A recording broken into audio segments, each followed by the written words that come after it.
Okay, so in this video we're going to talk about the vestibulocochlear nerve. In particular, we're going to talk about the vestibular tract.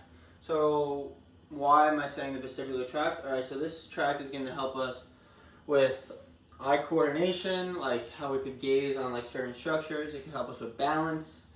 It could also help us with telling us vestibular sensations, like what our mind is perceiving, what it's not perceiving. It's really not too bad. I really like this one. Like, it's not as hard as the other videos we made, and it'll probably be a quick one, so let's go. So, like always, we're going to start over on this board. We're going to talk about the big picture of everything and like how we're going to discuss the systems, and then we'll get right into it. So, what is the vestibulocochlear nerve? I don't know why I wrote this. Okay, what is this guy? He's cranial nerve 8. Okay, so the vestibulocochlear nerve, cranial nerve, VII, 8, VII, sorry.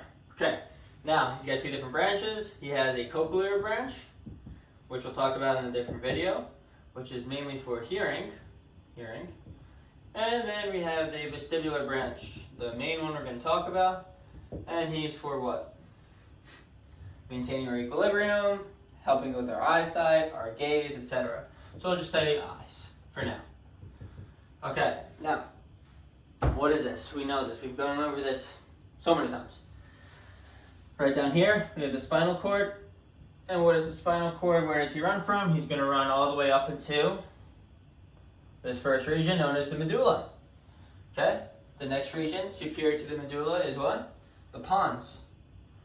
What's the region between the medulla and the pons called? Particularly the most superior region of the medulla. This guy right there. It's the pons medulla junction. Cool. Ascend up a little more, we have what? The midbrain. If we ascend up from the midbrain, we're into our cerebral cortex, or cerebral hemispheres. Basically the big lobes of our brain and stuff. Now, what structures do we have? Okay. The main guy we're going to focus on, main guy is this blue one. We spoke about him a lot, mainly just about his anatomy and like where he's located. And we have to remember he's located in the medulla. And what even is he? He's the vestibulonuclear complex. Okay, the vestibulonuclear complex is divided into 4 different regions. We've spoke about those too. This is superior, an inferior, a medial, and a lateral region. Cool. Now, what does this complex do? So, since it's a vestibulonuclear complex, it's going to receive lots of information that's going to be sent to our vestibular system. How is it going to be sent to the vestibular system, and what ways are we going to do it? 4 different ways, that's it. So for this video, all we got to do is know 4 different ways. 1, 2, 3, 4. That's it. The video should be easy. So, the first way, right, it's going to proceed, it's going to send information down, so inferior. Now, how's it going to send it down? It's going to go through the vestibulospinal tract. We've spoken about this tract before. We'll go over it again quick, though. And he's mainly, so the first thing is for this vestibulospinal tract, and it's for posture and balance of what? Our linear and rotational acceleration. So it's helping us maintain balance when we're running, when we're twisting, etc. So if I twist, I'm not going to get dizzy and fall over. How? This vestibulospinal tract. So that's 1. So descending. Number 2, it's going to proceed like backwards. So it's going to go posteriorly into this region right here. We spoke about this region a lot. This is the cerebellum. Now, what was the cerebellum used for? For proprioception or 3D awareness in space, right? Cool. Now, if the vestibulocochlear complex is sending information posteriorly, he's telling the nucleus, right? Well, he's sending information to the cerebellum. Then we're going to have another nucleus who's going to send information back into this complex. This is going to help amplify, so like make things better, our movement that we want, or tone down unwanted movements. Similar to the basal ganglia, but not really not exactly. It's not the basal ganglia, but it's similar. Like you're going to amplify and tone down. We'll get there, no worries. That's number 2. Number 3, we're going to send fibers up to the medial congitudinal fasciculus. What is this guy going to do? So, someone runs past us, right? Our eyes are horizontally moving to follow them. Cool. Now, if a bird is right below us, right, and the bird just starts flying upwards, our eyes are going to follow it looking upwards. So it's going to be for horizontal movement of our eyes and vertical movement and how we could focus on something. Okay. 2 different pathways, 3 different nerves. We'll get there. Just know it's cranial nerves. What? Cranial nerves 3, 4, and 6 make your eyes do tricks. I don't know, it's a stupid thing that I remember. 3, 4, and 6 make your eyes do tricks, so these are the nerves going to be associated with this region.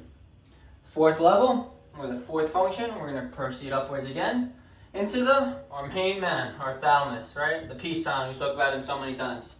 And what is he going to do? Well, if he's in the thalamus, all he's going to do is make us aware of our vestibular sensations. So like, how do we have our balance? How do we have our equilibrium? Like, who's telling us we are in balance? Who's telling us we're not falling over? This guy right here, right? He's going to be aware, so he's going to be told of the vestibular sensations that are occurring. Really not too bad, so we'll dig into it right now. Okay, so now, before I start talking about the whole entire pathways of the spinal cord and the vestibulonuclear complex, like where this information goes, where this goes, like the 4 different pathways, I should have mentioned before, but I forgot, where is the information coming from? Like, who is telling the vestibulonuclear complex to send information 4 different ways? I'll draw it up real quick, just because I forgot. That's the brain, I guess, right? Spinal cord, whatever. Now, here's our vestibulonuclear complex. He's going to get information sent into the medulla area, right? Because it's at the medulla region. It's going to target the vestibulonuclear complex, and it's going to go, what? We said 4 different ways. It's going to go down, back, superior, and super superior, right? Now, what is this line? The information. Where is this information coming from? Glad you asked. It's coming from, I know this is a really, really bad drawing, but this drawing is the ear. Okay, so this is the ear. So some of the bones in the ear, some of the regions of the ear. Now, we're mainly going to talk about the vestibular branch. I said that. So, what is the vestibular branch used for? Well, we said it's for taking things for movement, right? So, the ear, right, we're going to have signals sent to our brain, particularly the brain stem, medulla, vestibulonuclear complex from the ear, and then it's going to send the information different ways. Cool. So there's 2 types of equilibrium. That's what they say. Now, the first type is going to be static equilibrium, and it's going to come from the macula, particularly the utricle and sacral regions. I'll get there. And the second one is dynamic equilibrium, coming from the crista ampullaris, particularly the ampulla, through the semicircular canals. It's mumbo jumbo in my opinion, but here we go. Now, this random mess, right? These blue areas, like the royal blue, this is our semicircular canals, and they have fluids running through it, which is going to send what? These semicircular canals, it's going to have the crista ampullaris and then the ampulla, which is going to send information to where? These 2 blue guys, or these 3 blue guys, are going to send the information to the, what do we say? The ampulla, through the semicircular ducts, into the vestibular branch. Now, another thing makes up the vestibular branch. So these 2 things together, static and dynamic equilibrium, are going to make up our vestibular branch, or vestibular branch. Can't write like this, but whatever. Now, the second part we said is the utricle and sacula. Utricle and sacula, right? Okay, what about it? The macula. Okay, so here's the utricle, here's the sacula. The macula is part of it. They're going to send fibers up, and they're going to also connect into the vestibular branch. Now, I thought it was called the vestibulocochlear nerve. It is. How do we get cranial nerve 8, the vestibulocochlear nerve? Okay, it's the vestibular branch plus the cochlear branch. What's the cochlear branch? All right, so the cochlear branch is going to just come from the cochlea right over here, and he's going to send his innervation, so cochlear branch, not nerve, cochlear branch, and they're going to combine, right? When they combine, they're known as the vestibulocochlear nerve, cranial nerve 8. So now, both of these fibers, so this nerve is going to ascend down or descend down, and it's going to travel into something called the internal acoustic meatus. Okay, the internal acoustic meatus receives supply from both the vestibular branch, the cochlear branch, known as the vestibulocochlear nerve, and he also is getting one more supply from the cranial nerve 7, the facial nerve. We spoke about him a lot. So he's getting supply from 3 different innervations. Vestibular branch, cochlear branch, cranial nerve 7, facial nerve. All into this internal acoustic meatus. Now, when the sound travels through when the fibers travel through the internal acoustic meatus, they go different ways. The main one we're going to focus on is what? Our vestibular branch. He's going to travel down and he's going to target something else. Target what? Okay, so he's going to go through the, what region? I should have drawn it better. Kind of messed up a little bit. But he goes primarily through the medulla into the vestibulonucleus. Okay, that's our vestibular what? Vestibulonuclear complex. Cool. Now, in the vestibulonuclear complex, we said it could go 4 ways. You go down, draw real quick, draw a little cross-sectional view of that spinal cord, not cross-sectional, but a little view of that spinal cord. Here we go. It's really poor, I'm sorry.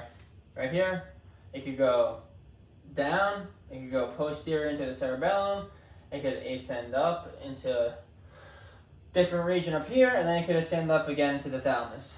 Okay, now, that different region I just said, it's not that confusing, but it's the medial longitudinal fasciculus, which we'll get to, don't worry.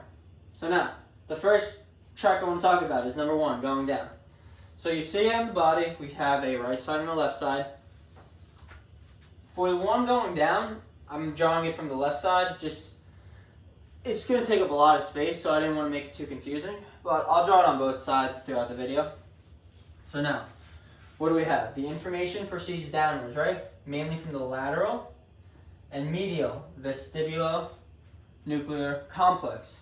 So right here, medial and lateral vestibulonuclear complex, sending information down. Where is it going to send the information down into?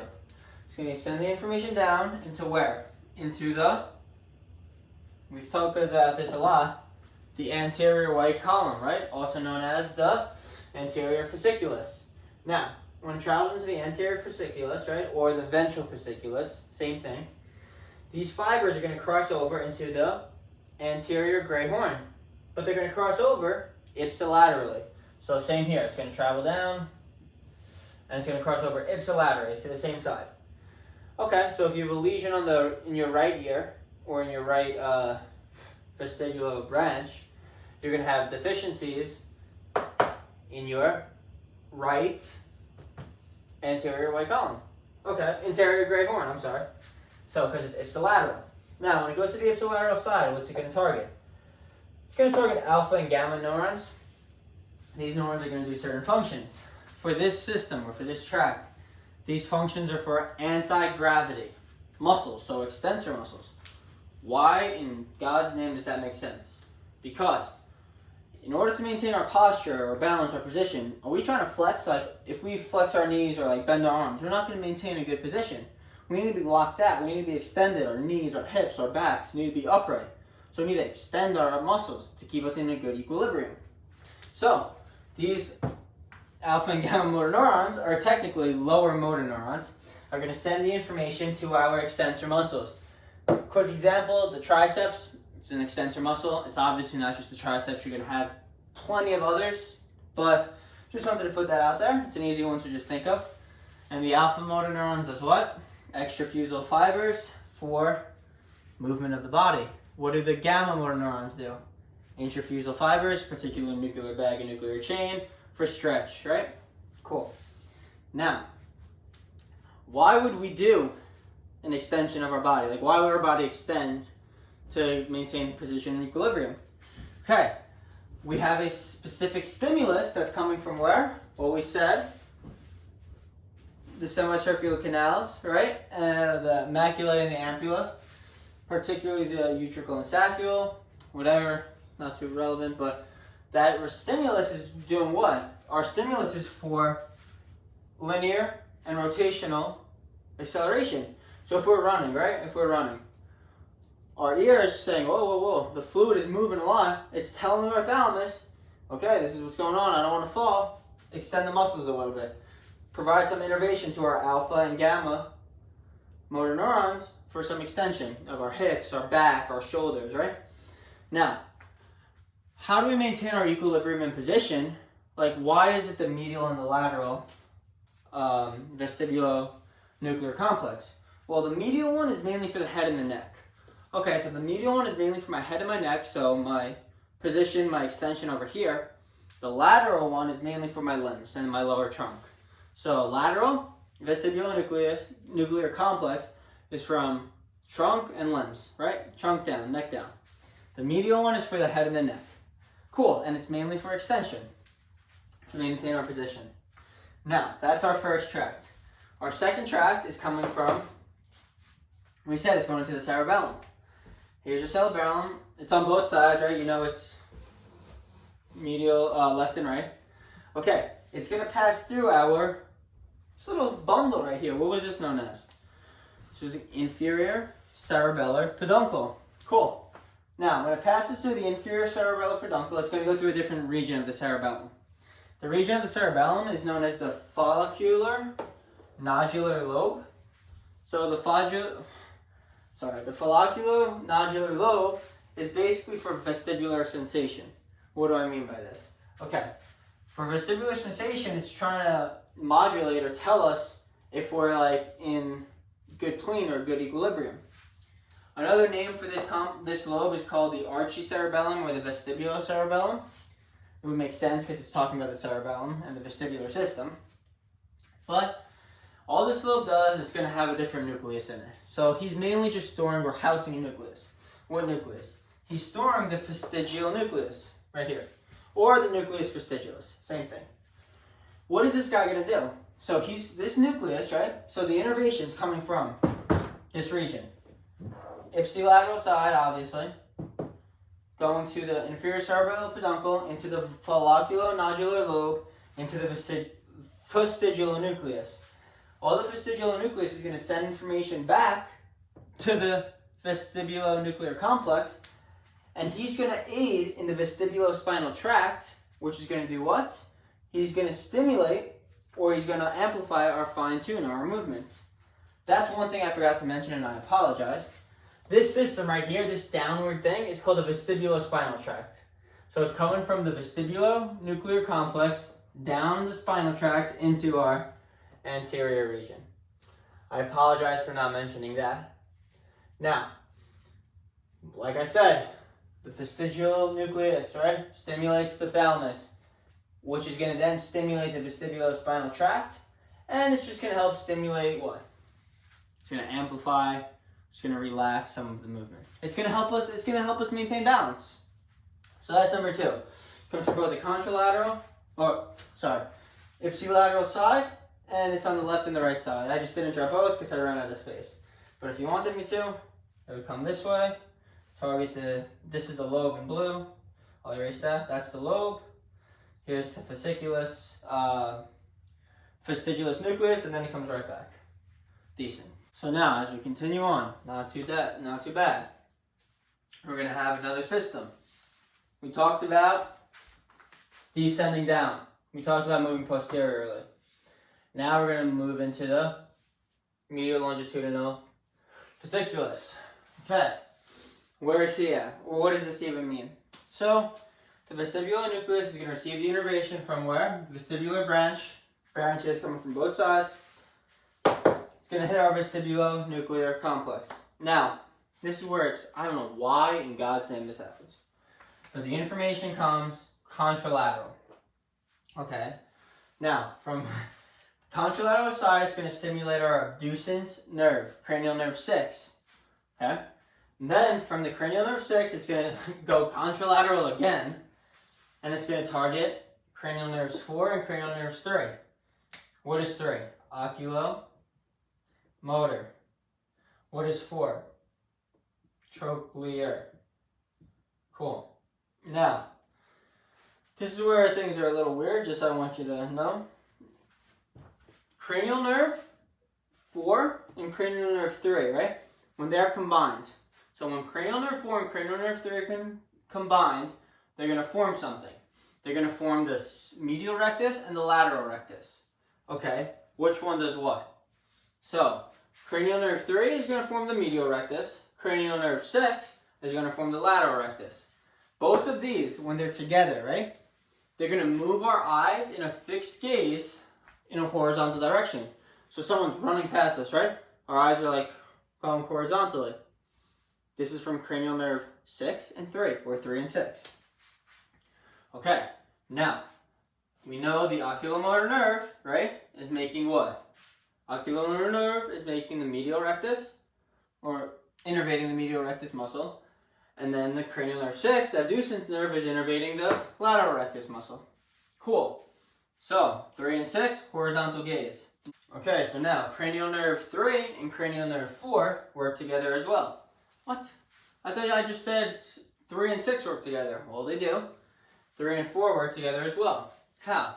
Okay, so 4, the trochlear nerve, right, and cranial nerve 3, oculomotor nerve, they're going to aid in our vertical movement. So I said, staring, right up and down. You see a bird land on the floor, your eyes look down. The bird flies straight up in the air, you follow the bird's eyes up in the air. That's from cranial nerves 3 and 4. Okay. He's going to pass, or cranial nerve 4 in particular, the trochlear nerve, is going to go through the superior oblique. And he's going to help move our eyes. He's going to fix our gaze for up and downward movement. Okay. And that's really not too bad. Just know, these fibers, or these tracts, are mainly in the midbrain. Cranial nerve 6 is in the pons. Okay. So, the vestibular nuclear complex, getting his information via the vestibular nerve, or vestibular branch, into the medulla region, contralaterally crosses into the pons region. From the pons, they're going to contralaterally cross into the midbrain, forming or innervating cranial nerve 4 and cranial nerve 3 via the medial longitudinal fasciculus tract. This would be the left side, this would be the right side. From these tracts, cranial nerve 6 and cranial nerve 3 are going to move our eyes horizontally. They're going to form the medial rectus, or innervate the medial rectus and the lateral rectus. And the trochlear nerve and the oculomotor nerve, 3 and 4, are going to do what? The superior oblique, to move our eyes up and down. Now, what else can we have here? So one other thing we can have in this tract, or this third one, is going to be from this little blue one. This little light, maybe ocean blue. He's going to be known as the paramedian pontine reticular formation. What? The paramedian pontine reticular formation, he's going to, okay, I'm not even going to read off of it. Our eyes, right? Our eyes. When we're doing this contralateral movement, right? When our eyes are running horizontally, very quickly, to follow a person running. We don't want them to move so fast sometimes. Like, okay, yeah, someone's running, right? And we see them running. But what if, like, we're driving, right? And someone runs across the road. We're watching them running, but we still need to look straight. Like, we still need to keep driving and, like, maintain, like, our visual field. Like, we can't just be distracted and start driving like this.